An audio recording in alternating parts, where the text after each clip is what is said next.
रीना एक मध्यम परिवार की लड़की थी, लेकिन उसकी भाभी शिवानी एक बड़े घर की बेटी। शिवानी की शादी अभिषेक से लव मैरिज थी। अरे भाभी, ये कितना अच्छा सूट पहना है आपने। काश ऐसा मैं भी पहन पाती। अरे क्यों नहीं रीना, वैसे भी तुम्हारा और मेरा नाम तो एक ही है, जब मन करे पहन लेना। भाभी, आपको आपके पापा ने कितने अच्छे कपड़े गहने दिए हैं। मैं उनकी इकलौती बेटी जो हूँ। बेटी तो मैं भी इकलौती हूँ, लेकिन क्या करे, पापा है नहीं, पता नहीं कैसे होगी मेरी शादी। तभी वहाँ शिवानी की सास आ जाती है। अरे क्यों नहीं करेगा भाई तेरी शादी धूमधाम से, आखिर जिम्मेदारी है तो उसकी। और वो दिन भी आ जाता है जब रीना की शादी तय हो जाती है। अभिषेक, क्या हुआ? आप इतने परेशान तो कभी नहीं दिखे। कोई बात है तो बताइए मुझे। अरे शिवानी, वैसे तो शादी का सारा इंतजाम हो गया है, लेकिन गहनों का रेट तो आसमान छू रहा है। कैसे क्या करूं, कुछ समझ में ही नहीं आ रहा। थोड़ी देर में शिवानी अपने पूरे गहने अभिषेक के सामने रख देती है।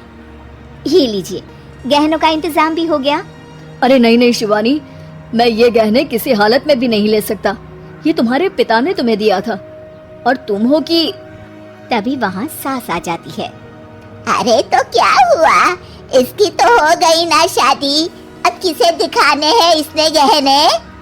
सास गहनों का डिब्बा शिवानी के हाथ से लेकर वहाँ से चली जाती है। रीना की शादी धूमधाम से होती है और अब वो बड़े घर की बहू बन जाती है। वहीं रीना की शादी के बाद शिवानी और अभिषेक उसकी शादी के कर्जों से डूब जाते हैं। मैं सोच रही हूँ नौकरी करनी शुरू कर दूँ, वैसे भी पढ़ी लिखी हूँ, आपकी थोड़ी मदद भी हो जाएगी। वैसे शिवानी, कुछ दिन कर लो तो अच्छा ही होगा, क्योंकि ज़रूरत भी है। अब शिवानी भी नौकरी करने लगती है और घर खर्चे में अभिषेक का हाथ बटाती है। एक दिन शिवानी, रीना का फोन आया था, कह रही थी कि आने वाले त्योहार में उसके ससुराल जाना है। ठीक है माँ। अरे ठीक तो है, लेकिन एक काम कर लेना, उसके सास ससुर से लेकर पूरे खानदान के कपड़े मिठाइयाँ सब ले आना, और हो सके तो रीना के लिए छोटे से कान में पहनने के बूंदे भी। और क्या है ना, शादी में उसे सारी बड़ी बड़ी कान की ज्वेलरी दी थी, घर में पहनने के लिए तो उसके पास कुछ भी नहीं है। शिवानी सोच में पड़ जाती है कि वो क्या करे, क्योंकि कर्जों और घर के खर्चों के बाद तो पैसे बचते ही नहीं थे। शिवानी फिर अपने पिता को फोन करती है और उनसे पैसे मांगती है। देखो शिवानी, मैंने तुम्हें शादी के वक्त ही मना किया था कि ऐसे घर में शादी करनी ही नहीं चाहिए। अरे अभिषेक को शर्म आनी चाहिए जो ससुराल से पैसे मंगवा रहा है। शिवानी को पिता की बात पर गुस्सा आ जाता है। आप मेरे पिताजी हैं और मैं परेशान थी इसलिए आपसे मदद की उम्मीद की पापा। अभिषेक को तो पता भी नहीं है कि मैंने आपसे पैसे मांगे हैं। शिवानी सोचती है कि वो अभिषेक से बात करे, लेकिन फिर उसे लगता है कि वो टेंशन ले लेगा। तभी शिवानी की नज़र हाथ के कंगन पर पड़ती है। सीधे बाजार जाती है और उसे बेचकर ननद के घर ले जाने का सारा सामान लेकर आती है और सास के सामने रख देती है। हाँ ठीक है, लेकिन फल थोड़े और अच्छी क्वालिटी के होने चाहिए थे। शिवानी कुछ नहीं कहती, वहाँ से चली जाती है।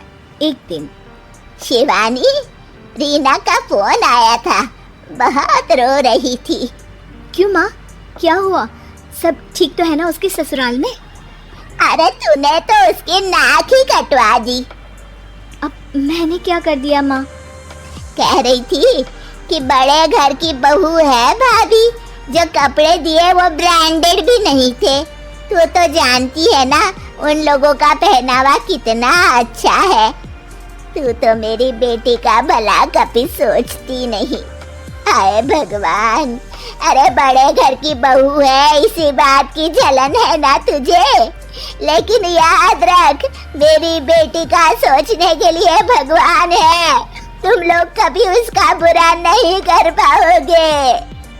अब शिवानी के मन में सवाल था कि क्या ईश्वर सिर्फ रीना के साथ है उसके साथ नहीं, लेकिन उसे सुकून था कि वो अभिषेक के साथ उसकी जिम्मेदारियों को निभाने में बराबरी की हकदार है। शिवानी वहां से चली जाती है। वो सास से कुछ नहीं कहती, क्योंकि अमीर घर की बहू बनकर रीना को भले ही सुकून ना हो, लेकिन गरीब घर की बहू बनकर शिवानी खुश है, क्योंकि खुशी पैसों से नहीं परिस्थितियों पर निर्भर करती है।